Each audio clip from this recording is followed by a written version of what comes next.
Sorry प्रकाश संश्लेषण।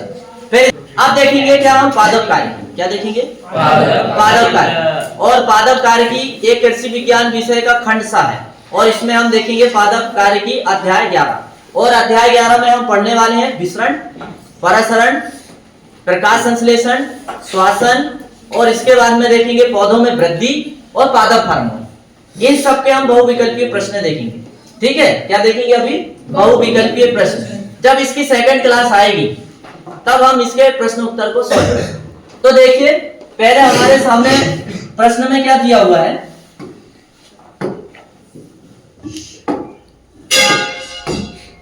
CO2 मुक्त होती है रसारोहण में, बाष्पोत्सर्जन में, प्रकाश संश्लेषण में, श्वसन में। किसमें होती है? श्वसन में। मतलब समस्त पेड़ पौधे और जंतु जब श्वसन की क्रिया करते हैं तो ऑक्सीजन लेते हैं और बदले में क्या देते हैं? CO2। अरे हम भी ऑक्सीजन लेते हैं और बदले में क्या देते हैं? CO2 है ना, कार्बन डाइऑक्साइड को निकालते हैं। प्रकाश संश्लेषण क्रिया में, प्रकाश संश्लेषण क्रिया में, प्रकाश संश्लेषण क्रिया में प्रकाश की आवश्यकता हो, प्रकाश की आवश्यकता की खोज की थी। किसने की थी? Engine house. किसने की थी? Engine house. बाष्प उत्सर्जन पौधे के किस अंग में सबसे अधिक होता है? पत्तियों में। सबसे अधिक किसमें होता है? पत्ती में। पत्ती में जो है पेड़ पौधे की निचली पत्ती में कुछ छिद्र होते हैं और उन छिद्रों को हम स्टोमेटा बोलते हैं। क्या बोलते हैं? स्टोमेटा। या उन्हें पर्णरंध्र बोलते हैं। और निचले सतह में ही सबसे ज्यादा जो है क्या होती है, किसकी क्रिया होती है? बाष्पोत्सर्जन की। किसकी क्रिया होती है? और सबसे ज्यादा 90 से 99% पानी, या आप यूं कहे 90 से 95% पानी ये बाष्पो उत्सर्जन के माध्यम से ही पेड़ पौधों के द्वारा पानी को वातावरण में छोड़ा जाता है, केवल और केवल पत्ती के माध्यम से। बाकी 5 से 10% ऐसा रहता है जो पौधों के अन्य भाग से होता है, जैसे पौधों की टहनी, पौधा का तना, है ना, पौधे के तने, पौधे की टहनियां जहां पर छाल होती है ना, वहां भी छोटे छोटे छिद्र होते हैं, तो उनसे भी पानी क्या होता है? वाष्पित होता है। तो सबसे ज्यादा पानी वाष्पित कहां से होता है? पत्तियों से होता है। कितना होता है? यदि हम देखें तो पत्तियों से 90 से 95% होता है। कितना होता है? 90 से 95%। यदि बाष्पोत्सर्जन क्रिया आपने पढ़े हो ठीक से तो बिल्कुल ये भी आपने आंकड़ा पढ़े होंगे। फिर इसके बाद में क्या दिया है? ऑक्सीजन गैस मुक्त होती है प्रकाश संश्लेषण की क्रिया। किसमें? प्रकाश संश्लेषण की क्रिया। और प्रकाश संश्लेषण की क्रिया जब होती है प्रकाश की उपस्थिति में होती है। किसकी उपस्थिति में होती है? प्रकाश की उपस्थिति में होती है ना। तो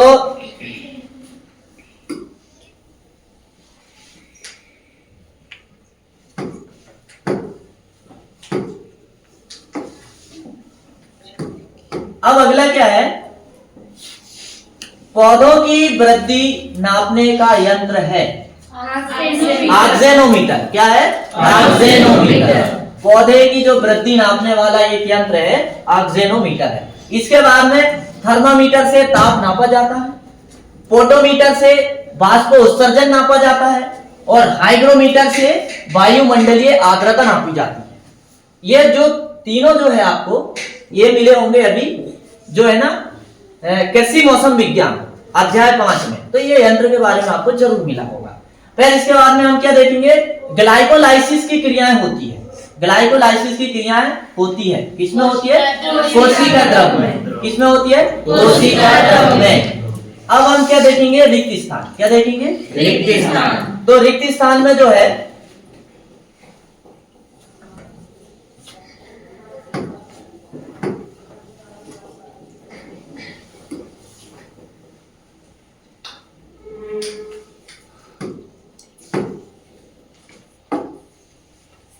हमारे सामने पहला रिक्त स्थान ये है कि प्रकाश संश्लेषण की इकाई खालिस्तान है। प्रकाश संश्लेषण की इकाई क्या है? खालिस्तान है। तो प्रकाश संश्लेषण की इकाई है क्वांटेसोम। क्या है? क्वांटेसोम। और ये क्वांटेसोम जो है ये जो है प्रकाश की किरणों में पाया जाता है। ठीक है, तो प्रकाश संश्लेषण की इकाई क्या है? क्वांटेसोम। क्वेंटेसॉन। ठीक, इसके बाद में क्या दिया है, खाली स्थान वाष्प उत्सर्जन को नियंत्रित करता है। क्या? तापमान। खाली स्थान वाष्प उत्सर्जन को नियंत्रित करता है। क्या करता है? तापमान। कहने का मतलब जो वाष्प उत्सर्जन की जो क्रिया होती है ना पेड़ पौधों में, तो वाष्प उत्सर्जन की जब क्रिया होती है तो जैसे यदि ज्यादा तापमान बढ़ जाए वातावरण में तो ये क्रिया जो है अचानक से रुक जाती है। ठीक है, ये क्रिया क्या हो जाती है? अचानक से रुक जाती है। या बहुत कम हो जाए तब भी ये क्रिया रुक जाती है। तो इसके लिए तापमान एक मिनिमम चाहिए। श्वसन क्रिया खाली स्थान कोशिकांग में संपन्न होती है। कौन से कोशिकांग में संपन्न होती है? माइटोकांड्रिया में। किसमें संपन्न होती है? माइटोकांड्रिया।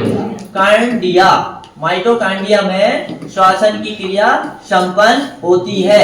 और ये माइटोकांड्रिया किसका अंग है? किसका कोशिकांग है? कोशिका के अंदर पाए जाने वाला एक कोशिका है। मतलब कोशिका का एक छोटा सा अंग है। जैसे हमारे शरीर में कितने सारे अंग होते हैं, इसी प्रकार एक कोशिका में पाए जाने वाला एक अंग है। ठीक है, अब इसके बाद में क्या दिया है? रंध्र द्वारा वाष्पोत्सर्जन खाली स्थान होता है सबसे अधिक होता है। कैसा होता है? सबसे अधिक होता है। और सबसे अधिक होता है, मैंने आपको बता ही दिया हूं, एक बार फिर से बता देता हूं कि 90 से 95% होता है। कितना होता है? 90 से 95% होता है। फिर इसके बाद में हम देखेंगे खाली स्थान की क्रिया द्वारा इत्र की गंध तेजी से फैलती है। विसरण। कौन सी क्रिया के द्वारा? विसरण। और यह विसरण एक ऐसी क्रिया है कि इसमें कम आर्द्रता से अधिक आर्द्रता की ओर अणु क्या करते हैं? गति करते हैं। वो सॉरी, अधिक आर्द्रता से कम आर्द्रता की ओर अणु क्या करते हैं?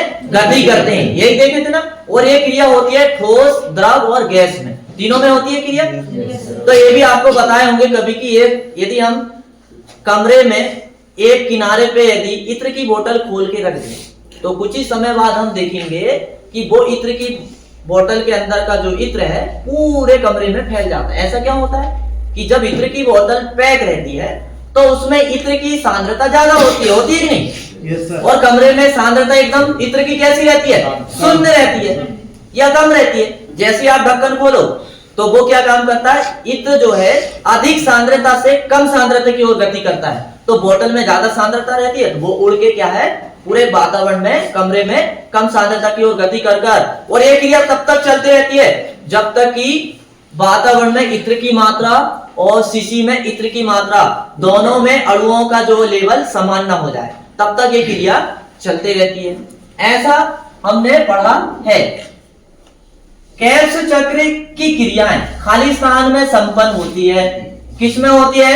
माइटोकांड्रिया में। किसमें होती है? माइटोकांड्रिया में। कैल्स चक्र की क्रिया जो संपन्न होती है माइटोकांड्रिया में। तो ये तो थे आपके रिक्त स्थान। अब हम देखेंगे सतसत। क्या देखेंगे? सतसत। और सतसत में ये पहला आपके सामने है सतसत। वो क्या है कि बरसात के समय वाष्प उत्सर्जन की दर घट जाती है। बिल्कुल सही। बरसात में वाष्प उत्सर्जन की दर इसलिए घट जाती है क्योंकि वातावरण में नमी की मात्रा ज्यादा होती है। वातावरण में किसकी मात्रा ज्यादा होती है? नमी की। अब जब वातावरण में नमी की मात्रा ज्यादा रहती है तो ये क्रिया बहुत धीमी हो जाती है। और ये क्रिया जब वातावरण में नमी की मात्रा कम रहती है, शुष्क रहती है एकदम वातावरण में, तब ये क्रिया बहुत तेजी से होती है। जैसे गर्मी में आपने देखा होगा, शाम को आप सिंचाई करोगे और सुबह तक पानी एकदम उड़ जाएगा। कैसे? मतलब यदि आपने शाम को कोई फसल में सिंचाई की है या फिर सुबह सिंचाई की है तो आप शाम तक देखना वो पूरा ऐसा लगेगा कि आपने सिंचाई की ही नहीं। ऐसा क्यों हुआ? क्योंकि पेड़ पौधे तो लगातार वाष्पोत्सर्जन की क्रिया करते ही नहीं। yes. और गर्मी के समय में एकदम तपतपाती धूप रहती है और वातावरण में एकदम नमी नहीं रहती, बिल्कुल एकदम सूखा रहता नहीं सब तरफ। yes. तो ये पेड़ पौधे इतनी तेजी से क्या करते हैं? वाष्पोत्सर्जन की क्रिया करते हैं और पूरा पानी उड़ा देते हैं। क्यों? वातावरण में नमी तो है ही नहीं, इसलिए क्रिया एकदम से तेजी के साथ होती है और पूरा पानी जमीन का क्या कर देते हैं, उड़ा देते हैं, फिर जैसे के वैसे हो जाती है। फिर आपको 30 दिन सिंचाई करना पड़ेगा, क्योंकि फसल को पानी की आवश्यकता तो पूरी करना पड़ेगा ही नहीं। Yes sir. और कुछ वैज्ञानिकों ने बाष्पोत्सर्जन की क्रिया को एक गलत धारणा भी बताई है, मतलब ये पौधों में सबसे ज्यादा होने वाली गलत क्रिया भी है। क्यों? क्योंकि ये पानी बहुत ज्यादा उड़ाती है नहीं। अरे बाष्पोत्सर्जन की क्रिया से ही पानी ज्यादा उड़ता है, इसीलिए तो फसल में आपको बार बार पानी लगाने की जरूरत पड़ती है। Yes sir. यदि पेड़ पौधे या फसल पानी नहीं उड़ाएंगे तो क्या बार बार सिंचाई करने की जरूरत पड़ेगी क्या? नहीं पड़ेगी। फिर इसके बाद में दिया है कि जाइलम ऊतक बाष्पोत्सर्जन क्रिया में भाग लेते हैं। असत्य। क्या है, कैसा ये प्रश्न है? असत्य। हार्मोन सूचना का कार्य करते हैं। बिल्कुल सत्य। फोटोमीटर द्वारा बाष्पोत्सर्जन की दर मापी जाती है। बिल्कुल सही। ऑक्सीजन वृद्धि रोधक हार्मोन्स है। असत्य। जबकि ऑक्सीजन एक ऐसा हार्मोन्स है जो वृद्धि को बढ़ाता है। जो क्या करता है? वृद्धि को बढ़ाता है। और यहाँ पर बिल्कुल विपरीत दिया है कि ऑक्सीजन वृद्धि रोधक हार्मोन्स है, तो ये तो गलत है भाई। ये तो वृद्धि को क्या करता है? बढ़ाता है। और ये ऑक्सीजन हार्मोन्स कहाँ पर पाया जाता है? ये ऑक्सीजन हार्मोन जो है ना, पेड़ पौधों की जो कलिका रहती है ना, जहां से नए पत्तियां निकलती है, वहां पर पाया जाता है ये ऑक्सीजन हार्मोन। फिर दिया है साइटोकाइनिन कोशिका विभाजन को प्रेरित करता है। बिल्कुल सही। प्रकाश संश्लेषण क्रिया से वायुमंडल शुद्ध होता है। बिल्कुल सत्य। ऑक्सी श्वसन में एटीपी के 28 अणु उत्पन्न होते हैं। कितने? 38 होते हैं। कितने होते हैं? यानी एक प्रश्न भी कैसा है?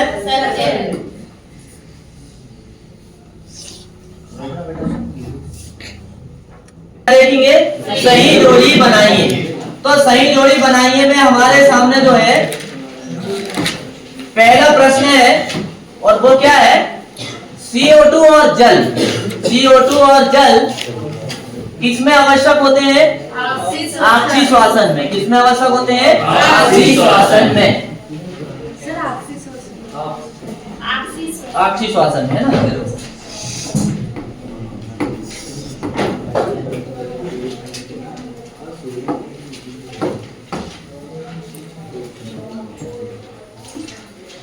CO2 और अल्कोहल का संबंध किससे है? अनार्की श्वसन से। किससे है? अनार्की श्वसन से। मेलानी का संबंध किससे है? पत्तियों का मुरझाना। मेलानी किसे कहते हैं? पत्तियों का मुरझाना। माइटोकांड्रिया कोशिका का विद्युत गिरह। माइटोकांड्रिया को क्या कहा जाता है? कोशिका का विद्युत गिरह, या आप इसको दूसरे शब्द में कह सकते हैं कोशिका का पावर हाउस। क्या कहा जाता है? कोशिका का पावर हाउस। क्लोरोफिल किसमें जरूरत होती है? प्रकाश संश्लेषण की क्रिया में। किसमें जरूरत होती है? प्रकाश संश्लेषण की क्रिया में। अब देखेंगे हम एक शब्द या एक वाक्य में उत्तर।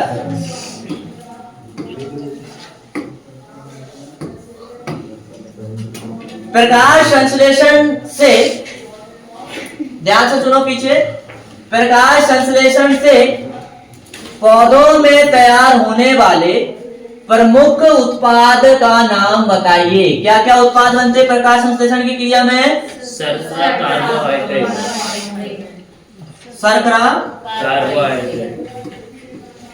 शर्करा बनता है, और इसी शर्करा का दूसरा नाम क्या है? कार्बोहाइड्रेट। क्या है दूसरा नाम? कार्बोहाइड्रेट। पादप हार्मोन किस प्रकार के यौगिक होते हैं? कार्बनिक यौगिक होते हैं। क्या होते हैं? कार्बनिक यौगिक। पादप हार्मोन्स कार्बनिक यौगिक होते हैं।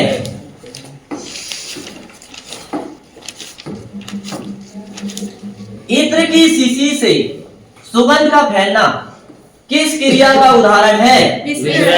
विसरण, डिफ्यूजन है ना।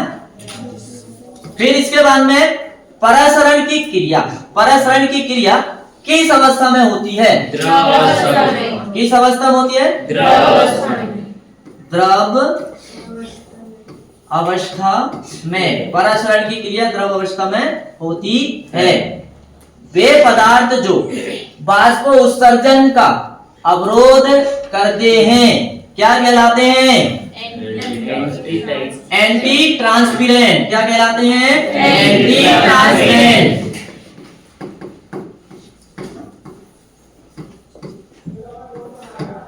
एंटी ट्रांसपेरेंट का मतलब यह होता है कि पता है ये ऐसे यौगिक हैं, यदि मान के चलो जहां पर सिंचाई के लिए पानी कम है, मतलब बार बार सिंचाई अपन नहीं कर सकते, तो वहां पर क्या काम कर देते हैं हम, ये ऐसी दवाओं का फसलों में छिड़काव कर देते हैं। तो ऐसी दवाओं का फसलों में छिड़काव करने से क्या रहता है, वहां जो है बाष्पोत्सर्जन की क्रिया कम हो जाती है।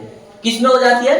पेड़ पौधों में। और जैसे ही बाष्पोत्सर्जन की क्रिया कम होती है पेड़ पौधों में, तो फिर पानी की आवश्यकता भी कम पड़ती है और सिंचाई की जरूरत भी क्या होती है? कम पड़ती है। फिर सिंचाई की जरूरत भी क्या हो जाती है? कम पड़ती है। रेगिस्तानों में ऐसा करते हैं जहां पर पानी की कमी है वहां पर।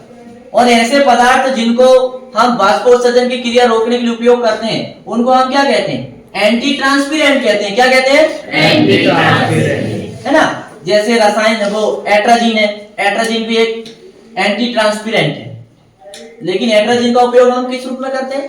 खरपतवार नाशी के रूप में। किस रूप में? खरपतवार नाशी। आपने देखा होगा कि मक्के की जो दवाई आती है वो पाउडर जैसा आता है। वो पाउडर क्या रहता है? एट्राजीन रहता है। क्या रहता है? फिर इसके बाद में क्या दिया हुआ है आपके सामने? जिब्रेलिन हार्मोन किस कवक से तैयार किया जाता है? जिब्रेला फ्यूजिकोराई। क्या दिया है? जिब्रेला फ्यूजिकोराई।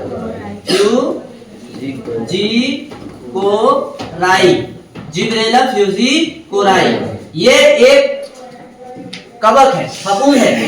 इससे इस हार्मोन की खोज हुई। ठीक है। प्रकाश संश्लेषण की दर किस ताप पर बढ़ती है? 10 डिग्री सेल्सियस पर प्रकाश संश्लेषण की दर बढ़ जाती है। 10 से 30 यदि टेम्परेचर है वातावरण का, तो इस टेम्परेचर में प्रकाश संश्लेषण की दर क्या होती है? बढ़ जाती है। अब क्या दिया है? पौधों में मृदा से मूल रोमों द्वारा जल एवं खनिज लवणों का अवशोषण किस क्रिया के द्वारा संभव है? रसाकर्षण द्वारा। रसाकर्षण के द्वारा। तो ये सारे आपको एक शब्द में उत्तर समझ में आए? ठीक है।